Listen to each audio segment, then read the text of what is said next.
मैंने उस रात खुद अपनी आंखों से देखा था। मिट्टी की कब्र खुद से हिल रही थी और अंदर से किसी के रोने की आवाज आ रही थी।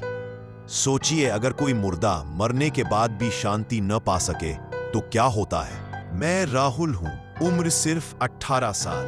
हमारे गांव के पास एक पुराना सुनसान कब्रिस्तान है। दादी कहा करती थी, रात के वक्त वहां झांकना भी पाप है। वहां सिर्फ वो नहीं सोते जो मरे होते हैं, बल्कि वो भी जो कभी मरे ही नहीं।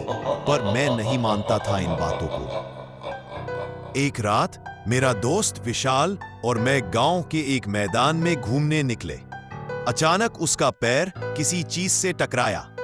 जब हमने मोबाइल की टॉर्च जलाई तो देखा जमीन में एक ताजा कब्र पर दरार थी। ये ताजा खुदी कब्र लग रही है, पर यह दरार क्यों है? विशाल बोला। मैंने ध्यान से देखा, जैसे उस दरार से कोई सांस ले रहा हो। मिट्टी अंदर से हिल रही थी और एक धीमी चीख जैसी आवाज सुनाई दे रही थी। हम भागे, बहुत तेज भागे, लेकिन दिल में डर के साथ एक सवाल भी उभरा, क्या वो कब्र असल में किसी जीवित इंसान की थी? अगली रात नींद नहीं आई। दिमाग में वही कब्र, वही चीख घूम रही थी।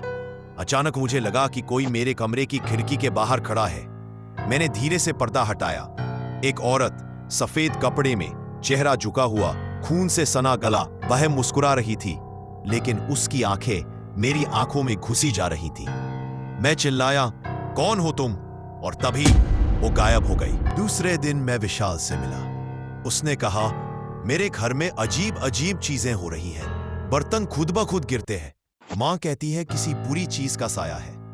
हमने तय किया उस कब्रिस्तान में वापस जाएंगे और देखेंगे कि वहां क्या छुपा है। रात को 12 बजे हम दोनों कब्रिस्तान पहुंचे।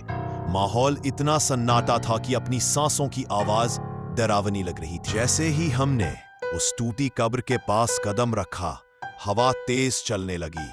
झाड़ियों से किसी के दौड़ने की आवाज आई और तभी कब्र के अंदर से एक सफेद हाथ निकला। वो हाथ एक बूढ़े आदमी का था, मगर उसकी आंखें किसी जिंदा आदमी जैसी चमक रही थी। मुझे क्यों जगाया? उसने गुर्राते हुए कहा।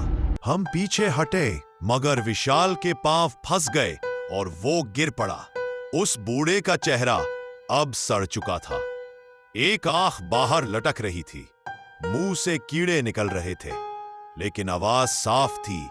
यहाँ कोई चैन से नहीं सोता, यहाँ सब सजा भुगतते हैं।